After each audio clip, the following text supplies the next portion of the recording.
പിണറായി വിജയൻ ആഭ്യന്തരമന്ത്രിയായിരിക്കുന്ന ഈ കേരളത്തിൽ സൈബർ കുറ്റകൃത്യങ്ങളും കുറ്റവാളികളും ഓരോ ദിവസവും കൂടിക്കൂടി വരികയാണ്.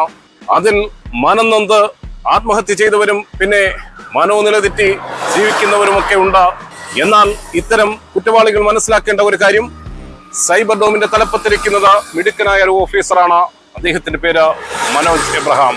എന്റെ കുടുംബത്തിന്റെയും ഫോട്ടോയും കാര്യങ്ങളും വെച്ച് അനാവശ്യമായിട്ടുള്ള രീതിയിൽ പ്രചരിപ്പിക്കുന്ന ഇൻസ്റ്റാഗ്രാം വഴി. ആരാണ്?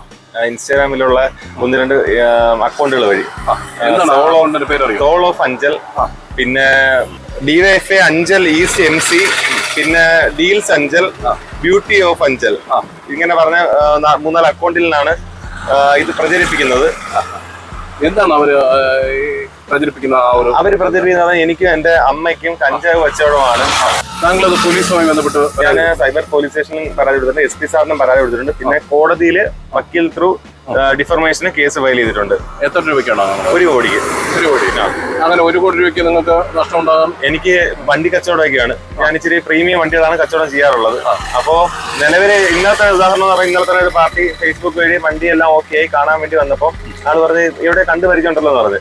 ഏതായാലും ഇൻസ്റ്റാഗ്രാമിൽ എന്നെ വീഡിയോ കാണിച്ചിട്ട് പറഞ്ഞ് ഇതിനൊക്കെ വീഡിയോ കണ്ടായിരുന്നു എന്ന് പറഞ്ഞ് ഇയാളിത് മുടങ്ങിപ്പോയി, ആ കച്ചവടം മുടങ്ങിപ്പോയി. ഇന്ന് എനിക്കരികിൽ നിൽക്കുന്ന അഹസ് എന്ന ചെറുപ്പക്കാരൻ, അദ്ദേഹം പറയുന്നത് തന്റെ കുടുംബത്തെ മുഴുവൻ, അമ്മയെയും സഹോദരനെയും ഉൾപ്പെടെ ചില സോഷ്യൽ മീഡിയ ഗ്രൂപ്പുകളിൽ നിന്നും, അതിൽ ഫേസ്ബുക്ക്, യൂട്യൂബ്, ഇൻസ്റ്റാഗ്രാം അങ്ങനെയുള്ള സോഷ്യൽ മീഡിയ പ്ലാറ്റ്ഫോമുകളിൽ നിന്ന് അപകീർത്തികരമായ പ്രചരിപ്പിക്കുന്നു എന്നാണ്.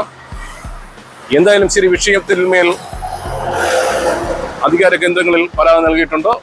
നടപടി ഉണ്ടാകണം എന്ന് തന്നെയാണ് ആഗ്രഹിക്കുന്നത്.